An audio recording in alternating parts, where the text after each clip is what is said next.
Good evening. You're joining with Prime TV News and I'm Pankaj Kulutunga. First, the news headlines.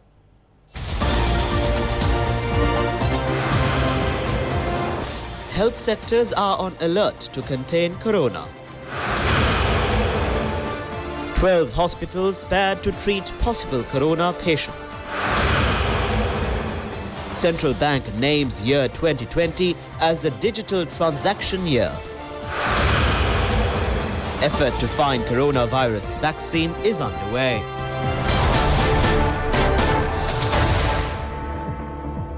And now for the news in detail.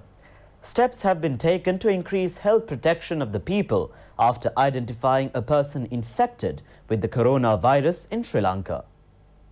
The Ministry of Health has taken steps to spare 12 hospitals, including the Angoda Infectious Diseases Institute, to deal with the virus. Two 24-hour hotline numbers were introduced today to learn more about the coronavirus. Meanwhile, China has accelerated its prices of medical research to find and contain the coronavirus. Nearly 60 hospitalized in China for inflicting with the disease have recovered, according to the media reports. 106 deaths were reported due to the virus spread in China. The number of infected people exceeds 4,000. The Wuhan city has still banned public transport and public gatherings. At the same time, special measures have been taken to improve the psychological state of the isolated people in the city of Wuhan. The dedicated hospital for corona patients in Wuhan is in the offing. One of the wards of the planned hospital has already been finished. The mayor of the Wuhan said that although the virus had been reported in Wuhan in December, the Chinese government ignored it. The mayor and his group have also resigned from their position due to the inability of the officers to contain the situation. Director General of Health Services Dr. Anil Singha stated that several hospitals, including the Gampaha, Negombo, Kandy, Karapitia hospitals, have been earmarked to treat the possible patients in addition to the Angoda Infectious Diseases Institute. He further stated that steps have been taken to ensure protection of the health staff who would be engaged in treatment. Anil Singha told the media that a technical circular has been issued containing information ranging from the spread of the virus to treatment. The Government Medical Officers Association stated at a press conference held today that the current situation in the country is not dangerous. Minister Pavitra Vanyarachi states that on the instructions of President Gotabaya Rajapaksa, all sections have been briefed to take necessary. Minister Pavitra Vanyarachi states that on the instructions of President Gotabaya Rajapaksa, all sections have been briefed to take necessary measures to control the situation. People have complained that there is a severe shortage of oral masks, though the health authorities have been instructed to wear oral masks to control the coronavirus. The Consumer Affairs Authority stated that raids have been conducted to nab traitors who sell the masks at exorbitant prices. The best solution to control the spread of coronavirus has been found to be covering the faces by masks. But there is a severe shortage of face masks in the market. When we inquired about this from several leading hospitals, the authorities of the hospitals said that the suppliers of face masks and pharmacies have increased the prices of the face masks. Prime Minister Mahinda Rajapaksa emphasizes that current government will not allow any room for selling resources of the country. The Prime Minister expressed these views participating in the International Customs Day celebration. The International Customs Day 2020 commemoration was held at the Customs Headquarters under the patronage of Prime Minister Mahinda Rajapaksa. The Customs Department has taken steps to introduce a mechanism to identify the shortcomings in the inspection process of cargo. The mechanism has been introduced by Additional Director General of the Customs Department, Sunil Jayaratne. A special award has been accorded to Sunil Jayaratne by General Secretary of the World Customs Department. The award was presented to the Additional Director General by the Prime Minister Mahinda Rajapaksa. Ministers Johnston Fernando and Bimal Veeravansha and Minister of State Shehan Sema Singha were also present in the event. The Central Bank of Sri Lanka has named this year as a Digital Transactions Year. The aim of this initiative is to popularize digital payments. Another purpose is to reduce costs of note printing. A media briefing was held at the Central Bank of Sri Lanka today in this connection. With the view of popularizing digital payment schemes, the Central Bank of Sri Lanka has named 2020 as a digital transaction year. The main objective of this initiative says to popularize the digital transaction already introduced to the country by Central Bank. This initiative will teach and enable you to make your daily payment, especially utility bills such as telephone, electricity, water bills, and other insurance premium, and all other payments, as well as transfer your money between the account to account, so you can make it through these instruments. Since more than 23 million paying card or the debit card already issued in Sri Lanka, so we encourage all the public to use this debit card.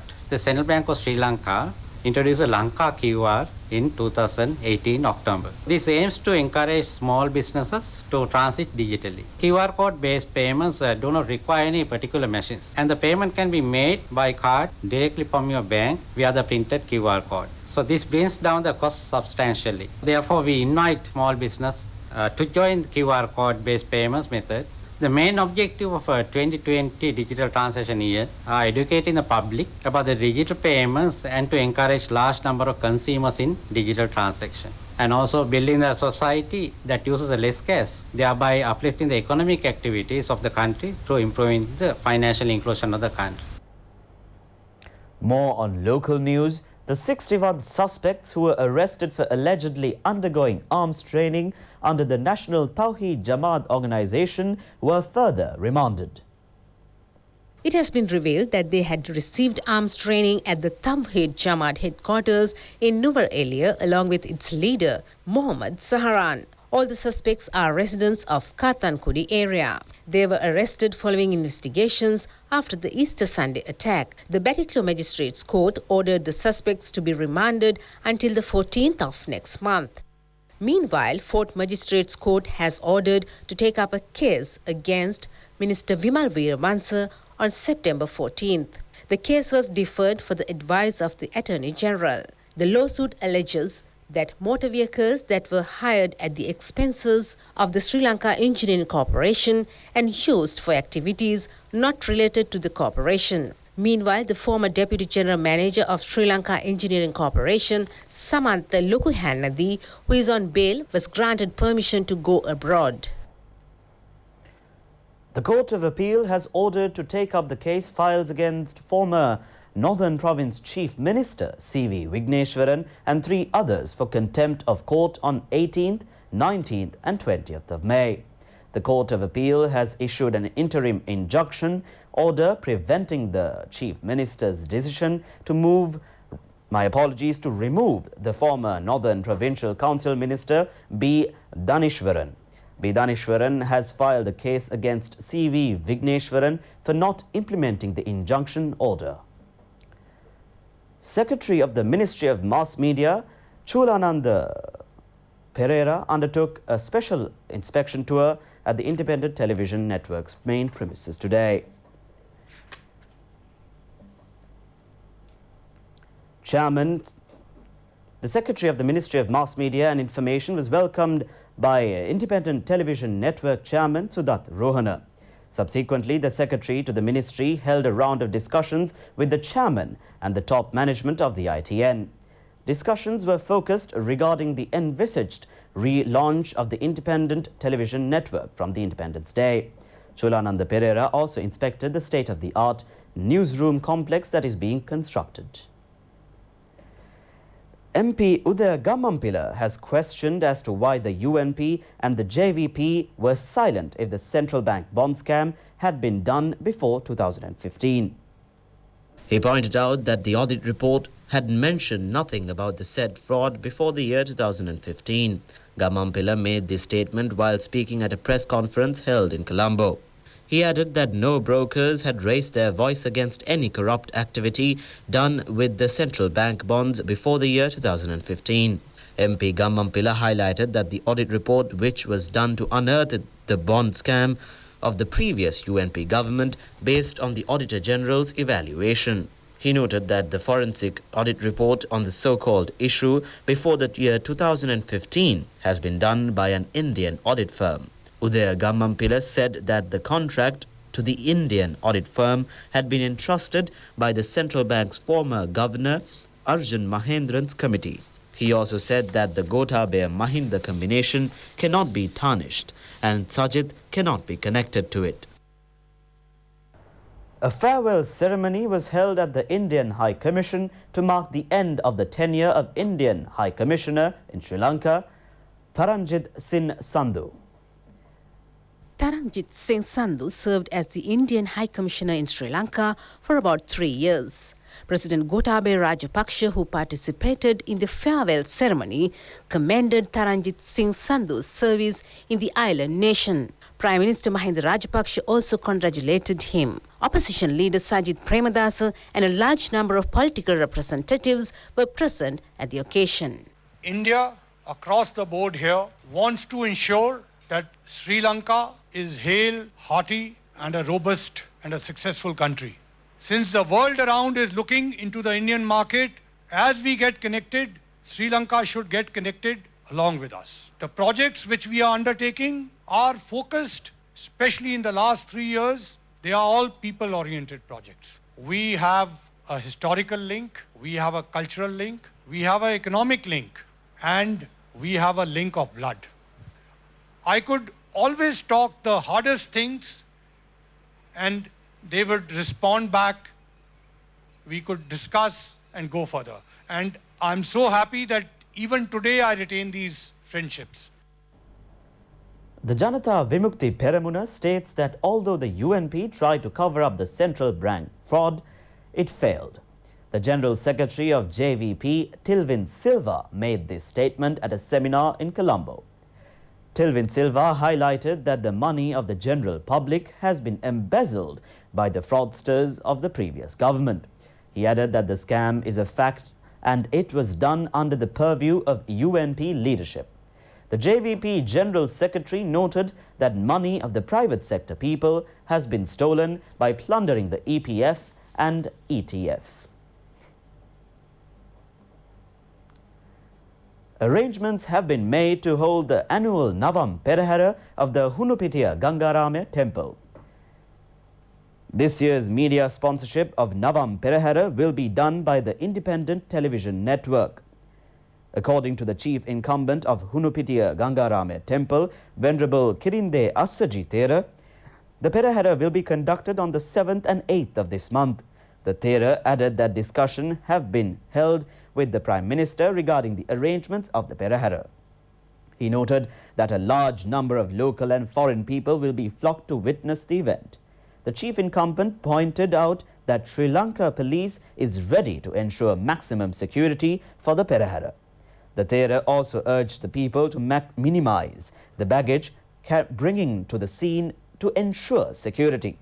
The President, Prime Minister and many other key figures are scheduled to witness the event.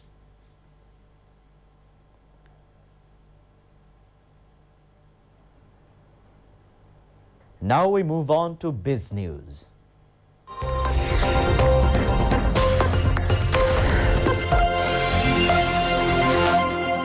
The government has been told to rethink the current tax duty structure on vehicle imports and luxury tax, as they have effectively put a lid on vehicle imports in excess of 1,600 engine capacity. According to the latest vehicle registrations data analysed, a Colombo-based equities brokerage and a research house, only 1 new car and 4 pre-owned cars have been registered with engine capacity in excess of 1,600 cc in last December. Last October, the then government revised the luxury tax formula on vehicles by resorting to calculate the tax based on the manufacturing cost or the cost of insurance and freight value of a vehicle instead of the previous used methods based on the engine capacity. The new tax move was expected to generate revenue of 48 billion rupees. The revised tax is applied on vehicles registered on or after November 1st, 2019.